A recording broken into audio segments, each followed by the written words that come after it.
বের হয়। আর এই বেঈমানটা সন্তানটারে দইরা এইবার ঘোড়ার ভিতরে যখন ঢুকায়া দেয়, এই সন্তানটা কোনদিন মা কয়া ডাকে দেয় নাই, অথচ ঘোড়ার পেটে যায় মা কয়েকটা চিৎকার মারছে। আল্লাহু আকবার। বেঈমান ডাকে দিয়া কয় মাসি তারে, এখনো সময় আছে রে মা, এখনো সময় আছে, তুমি এই কালেমা ছাড়বা কিনা? তোমার সন্তানটা যেমনে পড়াইছি তোমারেও কিন্তু পড়াবো। জনন্দ করি মা ডাক দিয়া কয় আব্বা জান, আমারে আর কি পড়াইবারে বাবা, আমার সন্তানরে আমার চোখের সামনে যখন পড়াই যাও, আমি জনম দুকুনি মায়ের কলিজা তখন পুইরা ছাই হয়ে গেছে। কতক্ষণ ঠিক কিনা?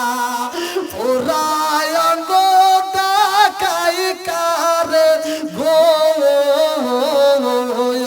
দয়াল সার পুরা দেখে না, আমি কারে জানাই কারে বুঝাই মনে রিবে তোলা, আমি কারে জানাই কারে বুঝাই মনে রিবে দোলা। চিৎকার মেরে কন্যা আল্লাহু আকবার। জনন্দ গলিমা কান্দার কয় আব্বা জান, আমারে আর তুমি কি পুরাইবা? আমার চোখের সামনে যখন আমার সন্তানগুলোকে পুরাই যায়, আমি জনন্দ গলিমা তখনই পুহিরা গেছি রে আব্বা, আমারে বাঁচায় আর কি করবা? এইবার বেঈমান ডাক দিয়া কয় মাসি তা, এই মুহূর্তে আমি তোমারে পুরাবো, তোমার কোনো কিছু বলার আছে? বলে আব্বা জান, আমারও তোমার প্রতি দাবি আছে। বলে কি দাবি? বলে আব্বা গো, আমারে পুরাইবা এটা আমি ভালো কইরাই জানি। বলে কি দাবি করতে চাও? বলে আমি যা চাবো তুমি দিবানি। বলে অবশ্যই দেব। আল্লাহর কাছে গও, আমরা ৭০,০০০ ফেরেশতা রহমাতাল লিল আলামিন নবীরে রিসিভ করতে চাই। আল্লাহু আকবার।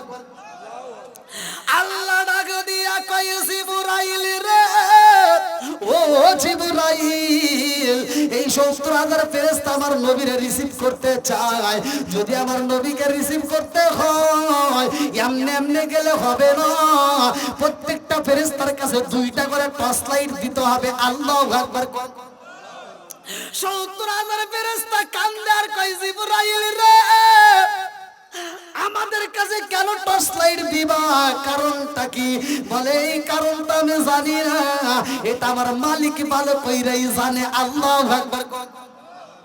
বলে 2টা টর্চ লাইটের ব্যাপারে ব্যাখ্যায় আসছে, মুফাসসির কেরামরা লিখতেছে এক একটা টর্চ লাইট সকালবেলা সূর্যের আলোর সামনে যদি একটা ফোকাস দেওয়া হয়, এই সকালবেলা সূর্যের আলো বিলীন হয়ে যায়। এত আলো জোরে জোরে কন্যা সুবহানাল্লাহ। আচ্ছা ভাই বলো দেখি, রাতের কেন কালো? সূর্য মামা কোথা হতে পাইল এত আলো? আচ্ছা ভাই বলো দেখি, রাতের কেন কালো? সূর্য মামা কোথা হতে পাইল এত আলো? কোকিল কেন এত কালো ফর্সা কেন বাবা? কোকিল কেন এত কালো ফর্সা কেন বাবা? চিনি কেন এত মিষ্টি, তেঁতুল কেন? ডিমগুলো সব একই রকম, পার্থক্য নাই মোটে, সাদা কালো বাচ্চাগুলো কেমন কইরা ফোটে? জোরে কন্যা সুবহানাল্লাহ। ফুটাই কে?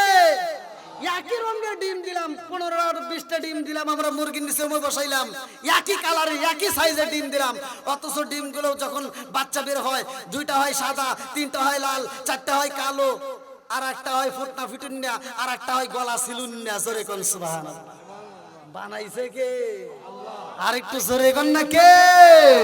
বন্ধুরা রে আমার ৭০,০০০ ফেরেশতা যখন রাজি হইয়া যায় রে ভাই, আমার নবীকে রিজিভ করতে চায়।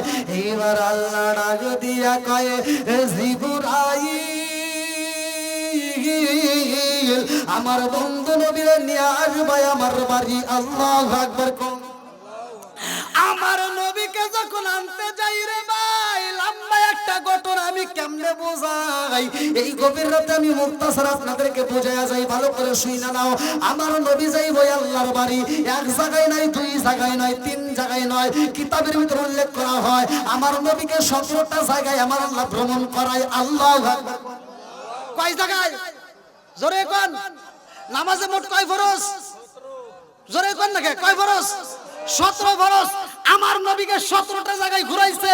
আমার নবী বলছে আমি 17টা জায়গায় ভ্রমণ করে আমার কাছে এত মজা লাগছে, আমি আল্লাহকে বলছিলাম আল্লাহ আমি 17টা জায়গায় ভ্রমণ করলাম, আমার উম্মত দেখবে না, আমার উম্মত ভ্রমণ করবে না, আমি তো এমন নবী না, আল্লাহ আমার উম্মতকে দেখাইতে হবে। আল্লাহ বললেন এই 17 ফরজ নামাজ তোমার উম্মত যদি নিয়মিত আদায় করতে পারে, এই 17টা জায়গায় ভ্রমণ করাইয়া ওদেরকে জান্নাতের টিকিট দিয়ে আমি জান্নাতে পৌঁছাইছি। নামাজের দরকার আছে না নাই? একসাথে বলেন বন্ধুরা রে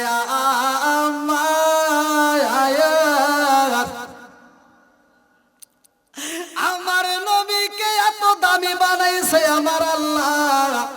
যতগুলো নবী আছে তার ভিতর আমার নবী দামি। আর এই দামি নবীরা 5 ওয়াক্ত নামাজ দিব। এই 5 ওয়াক্ত নামাজ আমাদের জন্য আল্লাহ বাজেট করলো। এই 5 ওয়াক্ত নামাজ যদি আমরা নিয়মিত করতে পারি রে ভাই, আমার নবী বলেছে ওই ব্যক্তিটার কোনো গুনাহ থাকবে না। আল্লাহ কয় ইন্নাস সালাতা তানহা আনিল ফাহশাই ওয়াল মুনকার, নামাজ অশ্লীল খারাপ কাজ থেকে তাকে বিরত রাখবে। জোরে জোরে কন্না সুবহানাল্লাহ। আমার নবীর যখন রিয়া রওনা দেয় রে, আমার কুরা উদয়পুরবাসীরা আমার নবীকে নিয়ে যখন রওনা দেওয়া হয়, লম্বা একটা ঘটনা আমি কিন্তু সংক্ষিপ্ত করে টান দিতেছি। মুসা নবীর একটা ঘটনা আছে, এখন বলার মতো সময় নাই। মুসা নবীর সাথে সাক্ষাৎ হইব, লম্বা একটা ঘটনা, এটাও বলবো না। আদম নবীর সাথে একটা কথা হয়, ওটাও এখন বলবো না। আমি কথা পয়েন্টগুলো সাইরা দিলাম, মূল আলোচনার দিকে নিয়ে যাই। আমার নবী যখন যাই রে ভাই, যাইতে যাইতে যাইতে যাইতে যাইতে যাইতে এমন একটা জায়গায় দাঁড়ায়, এইবার জিবরাইল কয় ইয়া রাসূলুল্লাহ নবী গো, ও মায়ার নবীজি। কি হলো? একটা গন্ধ, কি যেন একটা বাসনা। না না ওয়াজ করতেছি না আমি কি পোকার কথা বলতেছি? মানে জিবরাইল কইতেছে হুজুর, হ্যাঁ না ওয়াজ করতেছি। ভয় পাইছে আর ভাই ওটাই মারি দিছে নাকি? না জিবরাইল কইতেছে হুজুর এত সেন এত বাসনা কে? সুবহানাল্লাহ। আমি তো এখান দিয়ে বহুত যাতায়াত করছি, কিন্তু এরকম সেন তো কোনোদিন পাই নাই। জোরে কন্না সুবহানাল্লাহ। আমি কার লাগি সাজাইলাম কুঞ্জ যতন কইরা, আইলা না আইলা না রে মুর্শিদ আমার বাঙ্গা গোরে। আমি কার লাগি সাজাইলাম কুঞ্জ যতন কইরা, চিৎকার মেরে কন্যা আল্লাহু আকবার। জিবরাইল কয় ইয়া রাসূলুল্লাহ নবী গো, ও মায়ার নবীজি, আমি তো এই রাস্তায় অনেক যাইতাম, কোনোদিন এত সুন্দর গান পাই না, আজকে পাইলাম। কারণ কি? আমার নবী কয় জিবরাইল এইখানে কি আছে জানোনি? বলে কি আছে? আমার নবী কয় জিবরাইল রে এইখানে একটা কবর আছে রে, ওই কবরের ভিতর থেকে এত সুন্দর গান বের হয়। জোরে জোরে কন্যা সুবহানাল্লাহ। জিবরাইল কয় ইয়া রাসূলুল্লাহ নবী গো, ও মায়ার নবীজি, এই কবরের ভিতর থেকে এত গান বের হয়, এই কবরটা কার? এই কবরটা কার? এই কবরটা কার? কি এমন আমল করলো তার কবর থেকে এত সুন্দর গান বানাইলো? আমার নবী কয় জিবরাইল রে একটা কবর নয়, কবর হলো একটা, কিন্তু ওই কবরের ভিতরে গণ কবর আছে। বলে কেমন গণ কবর? বলে কবর হইল একটা, অথচ ওই কবরের ভিতরে লাশ আছে 4টা। আল্লাহু আকবার। কয়টা? একটা মাত্র কবর, অথচ কবরের ভিতরে লাশ হলো 4টা। তার মানে হলো এটা গণ কবর। এই গণ কবরের ভিতর থেকে এত সুন্দর ঘ্রাণ পাওয়া যায়। জিবরাইল কয়া রাসূলুল্লাহ নবী গো, ও মায়ার নবীজি, একটা মাত্র কবর, এই কোন কবর থেকে এত সুন্দর জ্ঞান পাওয়া যায় গো নবী? কারণটা কি? কি এমন আমল করছে? কার কবর থেকে এত সুন্দর জ্ঞান বাড়াইছে? আল্লাহু আকবার। ডাক্তার সাহেব 12টাই মদত করবেন না ভাই, এক মিনিট দাঁড়ান। 11টাই বাজে নাই, কথা ঠিক আছে ভাই?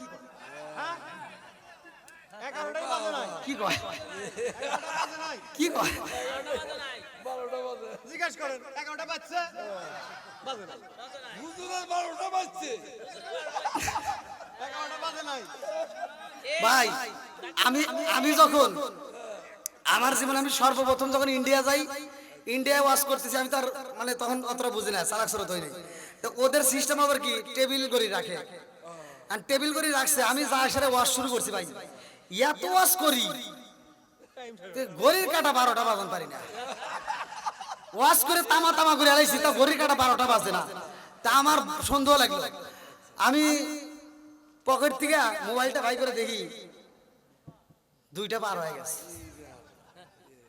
আমি বললাম সভাপতি সাহেব ঘড়ি দেখেন, আর ঘড়ির দিকে তাকায় 12টা পর্যন্ত করেন, দেখছেন? আমাকে 12টা পর্যন্ত করেন। আমি বললাম 12টা পর্যন্ত করবো, ঠিক আছে, ও ঘড়ি তো চলে না। ও বন্ধু আর তাহলে কোন এখন রাত বাজে প্রায় 12টা, আমার ডাক্তার সাহেব করতেছে 11টাই বাজে না, তাহলে কোন?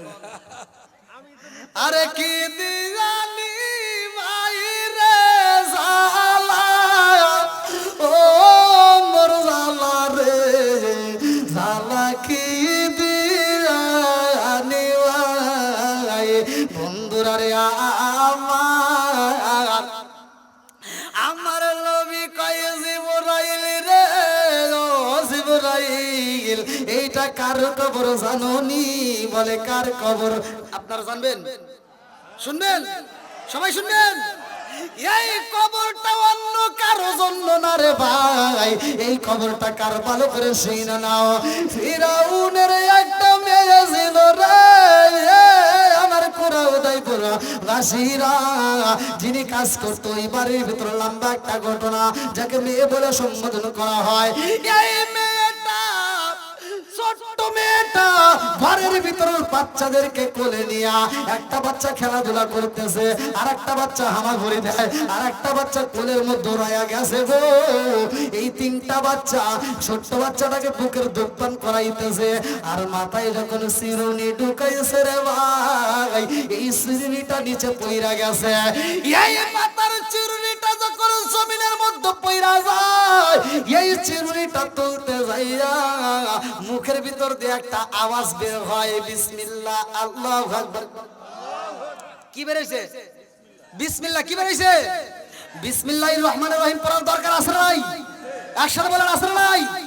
আল্লাহর রাসূল বলছে যেই কাজের শুরুতে বিসমিল্লাহ আছে ওই কাজের ভিতর বরকত আছে, যেই কাজের শুরুতে বিসমিল্লাহ নাই ওই কাজের ভিতর বরকত নাই। কথা কোন ঠিক কিনা? খালি ওয়াজ শুনলে হবে না, আওয়াজ বুঝতে হবে। এখান থেকে শিক্ষা নেন, তাহলে বিসমিল্লাহর আমল করার দরকার আছে নাই? এখন মা বোনরা ওয়াজ শুনতেছে, দেখবেন কোন কাজে তাদের বিসমিল্লাহ নাই, খালি রাগারাগি আছে। কথা কোন ঠিক কিনা?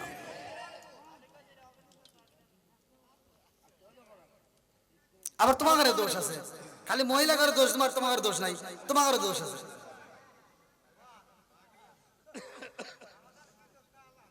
না কইলে আবার রাগ করবেন না। আমি এক জায়গায় ওয়াজ করছি, স্ত্রীর 3টা জায়গায় চুমা দিলে আল্লাহ সংসারের ভিতর বরকত দিব। আমি পাইছি, আমি করছি, সংসারের ভিতর বরকত আসবে, অভাব থাকবে না। এক মহিলা আমাকে ফোন দিয়ে কয় হুজুর এই ওয়াজ করার দরকার নাই। বললাম কে? হ্যাঁ আপনি ওয়াজ করছেন আমার সভ্য নাই সেই ওয়াজ শুনে এসে আমাকে সময় দিয়েছেন বমি করছি আমার সভ্য নাই যেই বিড়ি খাওয়া খাইছে ও যত ধরনের নেশা আছে নেশা করে ওর মুখ দিয়ে গন্ধ দাড়ি দিয়ে গন্ধ মাথা দিয়ে গন্ধ টুপি দিয়ে গন্ধ ওর জামা দিয়ে গন্ধ ও যে বালিশে মুখ লাগায় ও বালিশে শোয়া যায় না এই সভ্য নেশা যখন সময় দিয়েছে আমি বমি করে হালাইছি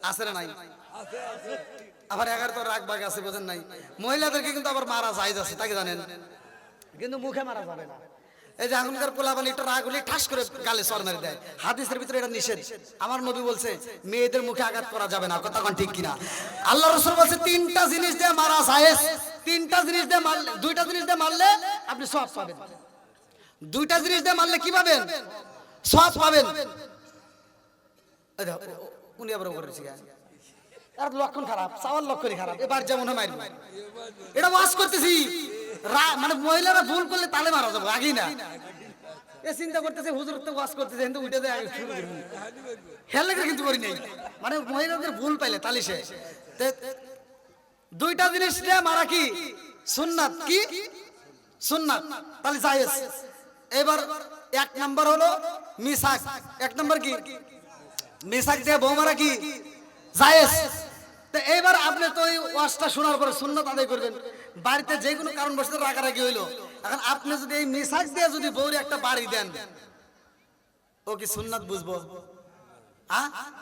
ও ঘুরে উঠে কব কি হাই সব নাই সে এর কি করো না হরো তার মানে মিসাক দিয়ে বাড়ি দিলে সুন্নাত আদায় এটাও বোঝে না কথা কোন ঠিক কিনা কই এর কি করো না এবার আপনি চিন্তা করতেছেন হুজুর তো দুটো ওয়াজের কথা কইছে একটা কইছে মিসাক দিয়া আর একটা কইছে রুমাল দিয়া দৌড় পারে তার রুমাল নিয়ে এসে যদি একটা বাড়ি দেন কোন সব মনে এসে বাতাস দেয় কথা কোন না কে আসলে নাই বন্ধুরা রে আমার কি মুরব্বি বন্ধুরা নাই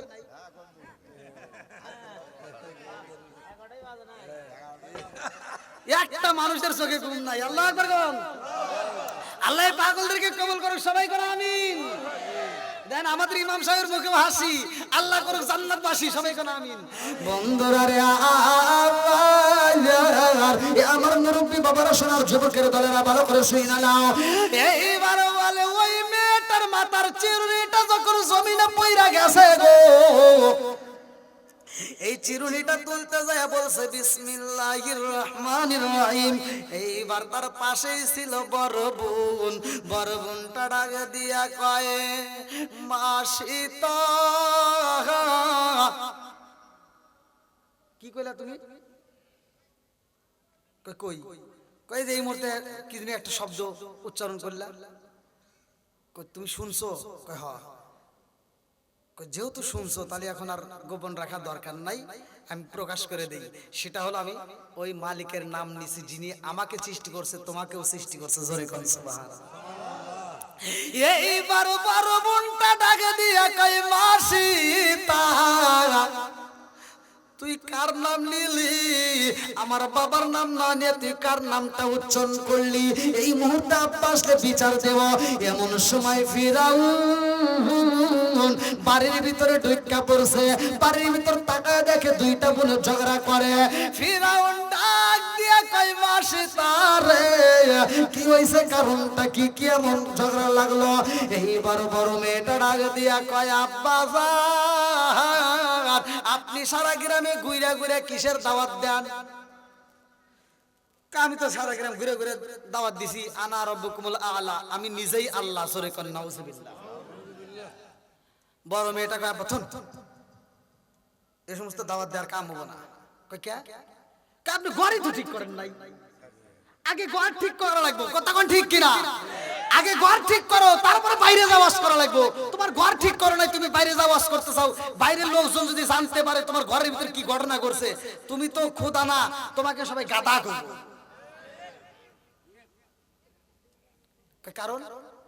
কারণ হইলো তোমার মেয়ে গোপনে গোপনে কালেমা পড়ছে জোরে কোন সুবহানাল্লাহ বন্ধুরা রে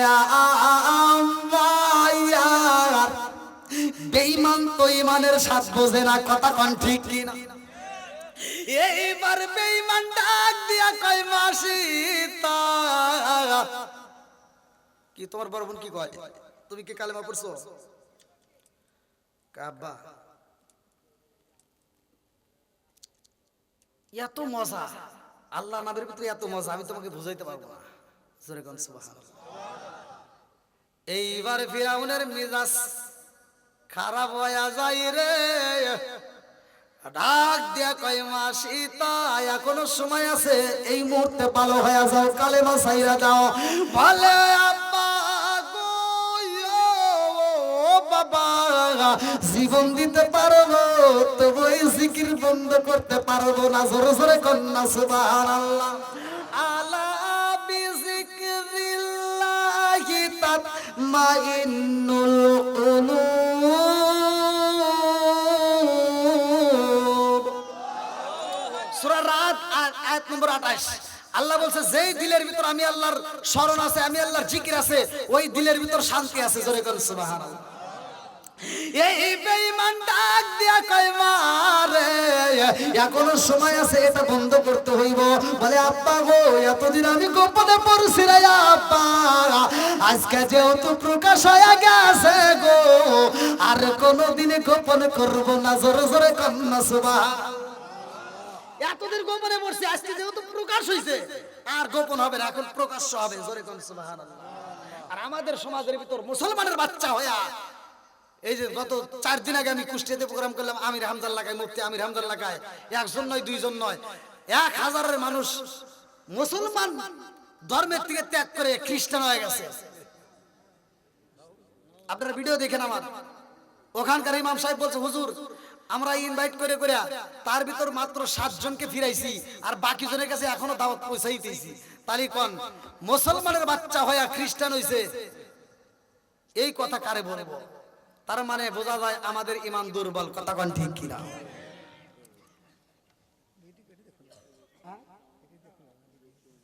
আমার নাম দিয়ে সার্চ দিলে ভিডিও আছে, এই আপনাদেরটা কালকে চলে আসবে। এই যে দূরফিল লাগানো হয়েছে দেখতেছেন না, আমি বাদ যাওয়ার আগে ভিডিও এসে আসবে, তাহলে কোন কি বিপদ? বিপদ না। আল্লাহ আকবার কোন। দেখেন মুরব্বি বুঝতেছে না যে কি দিয়ে কি লেখা লাগে। আগেকার মানুষ এখন পর্যন্ত এই মোবাইল টিভি এগুলো বোঝে না কেন? আছে না নাই? আগেকার মানুষ ছিল সহজ সরল, এই যে তার প্রমাণ দেখেন। এমনকি পোলাবান কবো যে হুজুর কিভাবে কিভাবে আনা লাগবে, এতে কি জিগায়? খালি কবো যে হুজুরের নাম কি, সার্চ দিলে চলে আসে। কথা ঠিক কিনা? ওই আগেকার জামানায় যখন রেডিও আবিষ্কার হয়েছে, রেডিও ট্রানজিস্টর কইতো, তাই না? যখন এই রেডিও আবিষ্কার হয়েছে, একজন পড়াশোনা কইরা বাড়িতে গেছে একটা ট্রানজিস্টর নিয়ে। তে ট্রানজিস্টর যে আবার সুইচ আছে, মানে ভলিউম আছে, বাজাইলে বাজে। এবার বাড়িতে যা মা করতেছে, মা দেখো আমি একটা ট্রানজিস্টর আনছি, কত সুন্দর করে গান গায়। তে মা আবার ট্রানজিস্টর দিয়ে দেখো, ভালোই তো, এর ভিতর মানুষ কেমনে ঢুকলো? মানে কথা কয়, মা করতেছে এর ভিতর মানুষ কেমনে ঢুকলো? তে ছেলে কইতেছে মা এটা রাখো, আমি একটু গোসল করে আসি। তে মা শুনতেছে, কথা শুনতেছে, ছেলে গেছে গোসল করার লাগে। এখন আজান দিছে, নামাজের টাইম হয়ে গেছে। এখন মা যায় কইতেছে বাবা এখন একটু চুপ করো, আজান দিতেছে। হ্যাঁ, এই রেডিও কি কইতেছে এখন চুপ করো, আজান দিতেছে। আচ্ছা মসজিদে আজান দিলে ও কি বুঝবো? হ্যাঁ, আর মা যায় কইতেছে একটু চুপ করো, হ্যাঁ বেয়াদব, আজান দিতেছে তুমি বোঝো না, চুপ করো, কামাই আসলে কামাবো। আর মা চিন্তা করতেছে আজান দিয়ে ফেলেছে, নামাজ পড়বো। এবার বালিশের তলে থিয়ে দিয়ে নামাজ পড়তেছে। আর নামাজের সময় দেখ ওখান থেকে আওয়াজ পাওয়া যায়। আর মা চিন্তা করতে তাহলে বালিশের তলে কামবো না। এবার ওখান থেকে নিয়ে না আসার দে নাই, মাছ আর উপরে উঠছে। আগেকার প্রত্যেকটা ঘরে ঘরে মাছ আসছিল, এখন তার মাছ নেই, এখন হচ্ছে ডিজিটাল। কি আগেকার মানুষ চুলায় রান্না করতো, সোলের পাতা বনের পাতা কুড়ে চুঙ্গা দিয়ে ফু বাইরে বাইরে রান্না করছে, তাড়াতাড়ি চোখ নষ্ট হয়েছে। কথা কোন ঠিক কিনা? আর এখনকার ডিজিটাল মেয়েরা পাইছে এলপি গ্যাস। কথা কোন না কে? তারপরে পাইছে রাইস কুকার, আর ভাত রান্না চলে না, রাইস কুকারে রান্না করে। হ্যাঁ বাপটা কি আছে না নাই? বিয়ে করছে 15 দিন 1 মাস হয়েছে, আর স্বামীরা যায় কয় এই শুনছো কি কয়, তোমার মায়ের সাথে তো খাইতে আমার রুচি আসে না। বলে কারণ কি? বলে তোমার মায়ের চোখ দিয়ে ময়লা আসে, ওইটা দেখলে কি খাওনের রুচি হয়? আসে না নাই? আর মগা বিচার করে, মগা কয় কি? কয়, তুমি আগে খাইও নইলে পরে খাইও। এটা বিচার হইছে? ওরে জুতো দিয়ে বাইরে লাগবে, কথা কোন ঠিক কিনা? ওর বুঝানোর দরকার ছিল, বিবি এভাবে কথা বলো না। আমার জনম দুঃখী মা আমার জন্য কত কষ্ট করছে জানো? তুমি তো এলপি গ্যাসে তরকারি রান্না করো, তুমি রাইস কুকারে ভাত রান্না করো, কিন্তু আমার মা এই এলপি গ্যাস রাইস কুকার অর্জন করাইতে যায় আমার মা আমাকে পড়াশোনা করাইছে, সোনের পাতা বোনের পাতা করে চুঙ্গা দিয়ে ফু মারি আমার মা আমার জন্য রান্না করছে, এই জন্য ধোঁয়া লাগার কারণে তাড়াতাড়ি চোখ নষ্ট হয়েছে। এভাবে কথা বলো না, আমার মা কষ্ট পাবে, আর আমার মা যদি কষ্ট পায় আমিও কষ্ট পাবো। কথা কোন ঠিক কি? আপনারা মানে কষ্ট পাইতেছেন ভাই? এই মাঝে মাঝে ঘরে রস দেওয়ার দরকার আছে না নাই? কতক্ষণ আছে না নাই? বউ শাশুড়ির ভিতর দ্বন্দ্ব আছে না নাই? প্রত্যেকটা ঘরে ঘরে দ্বন্দ্ব। মুরব্বীরা সংসারের ভিতরে হিসাব করে, এইটা ডিজিটাল মেয়েরা বোঝে না, এরা এতে নিয়ে ঝগড়া করে। বন্ধুরা রে আমার, এ আমার মা বোনেরা রাগ করো না, যা কিছু বলি তোমাদের ভালোর জন্য বলি, ভালো করে শুই না নাও। এইবার মা সীতা ডাক দিয়া কয়, আব্বা আমি যার নাম নিছি রে আব্বা, তিনি শুধু আমারে সৃষ্টি করে নাই, তিনি তোমারেও সৃষ্টি করেছে। জোরে জোরে কন্যা সুবহানাল্লাহ। এইবার বেঈমান ডাক দিয়া কয়, মা সীতা রে ও মা, এখনো সময় আছে, তুমি বন্ধ করে দাও, নইলে কিন্তু তোমারে শাস্তি দেব, তোমার সন্তানদের হত্যা করব, তোমার সন্তানদের কিন্তু হত্যা করে ফেলাবো। মা জননী ডাক দিয়া কয়, আব্বা জান আমার সন্তানরে মাইরা তুমি কি করবা? কারণ আমার সন্তানের চাইতো আমি আমার মালিকরে বেশি ভালোবাসি। জোরে জোরে কন্যা সুবহানাল্লাহ। আরে এইবার বেঈমান তো ইমানের সাধনায় ডাক দিয়া কই, জগৎবাসীরা আর দেরি কইরো না, এই মুহূর্তে একটা ঘোড়া বানাও, এই মুহূর্তে পিতলের একটা ঘোড়া বানাও, এই ঘোড়াটার উপর দিয়ে একটা ফাঁকা রাখবা, উপর দিয়ে মাঝখান দিয়ে একটা ফাঁকা রাখা দিবা। এইবার ঘোড়াটা বানাইয়া ওই ভিতরে তেল দিয়া এইবার নিচে দিছে আগুনটা ধরাইয়া ডাক দিয়া কই, মা সীতা ও মা দেখছো নিরাম্মা, এই মুহূর্তে তোমার সন্তানটারে কিন্তু এই গরম তেলের ভিতরে ফালাইয়া দেব, এই ঘোড়ার ভিতরে দিয়ে কিন্তু তোমার সন্তানরে জ্বালায়া পোড়ায়া ছাই করে পালাবো। জনম দুকুনি মা ডাক দিয়ে কয়, আব্বা আমার সন্তান পোড়ায়া কি করবা? কারণ আমার সন্তানের চাইতে আমার মালিকরে বেশি ভালোবাসি, এই ভালোবাসা আমি কোনোদিন বলতে পারবো না। জোরে জোরে কন্যা সুবহানাল্লাহ। এইবারে বেঈমান যে বড় সন্তানটারে দইরা পালাইছে রে ভাই, বড় সন্তানটা কান্দে আর কয়, মা আমারে বুঝি বাঁচাইব না, আমারে বুঝি মাইরা পালাইব। এইবার বড় সন্তানটারে দইরা যখন ঢুকায়া দিছে ঘোড়ার ভিতরে, এই সন্তানটা পুইরা যায়। মা জননী ডাক দিয়া কয়, আব্বা গো অপরাধ করলে আমি করছি, আমার সন্তান তো করে নাই। কথা কোন ঠিক কিনা? ও বাবা গো, মারতে যদি হয় আমারে মারো, আমার সন্তানটারে মাইরো না। বেঈমান বোঝে না, বড় সন্তানটা মাইরা পালাইছে, এইবার ছোট্ট সন্তানটারেও দইরা পালাইছে। এই সন্তানটাকে যখন মাইরা পালায়, তারপরেও যখন কালেমা ছাড়ে না, ডাক দিয়া কয়, মারে দুইটা সন্তান মারলাম, এখনো কি ভালো হইবি না? কয় না, আমি এই মালিকের নাম ছাড়তে পারবো না। বলে এইবার আর একটা খেলা দেখাবো দে।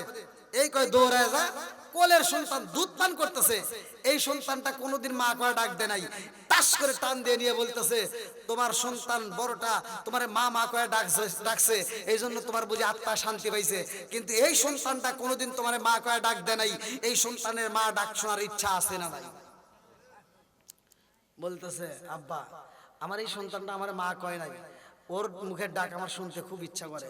বলে তাহলে যদি ইচ্ছা করে তাহলে আল্লাহর নাম ছাইড়ে দাও। কয় না বাবা, তা ছাড়তে পারবো না। বলে তাহলে এই সন্তানটাকে পোড়ায়া দেবো, এবার কি তুমি সহ্য করতে পারবা? এর মুখের ডাক কি শুনতে চাও? বলে আব্বা তুমি আর কি পোড়াইবা, আমার বড় সন্তানটারে পোড়াইছো, আর একটা সন্তানের পোড়াইলে আমার আর কোনো পোড়া বাকি নাই। কথা কোন ঠিক কিনা? এইবার ছোট্ট সন্তানটারে দইরা পালাইছে, মাথাটা নিচের দিকে দিছে রে ভাই, পাটা উপর দিকে ঝুলাইছে।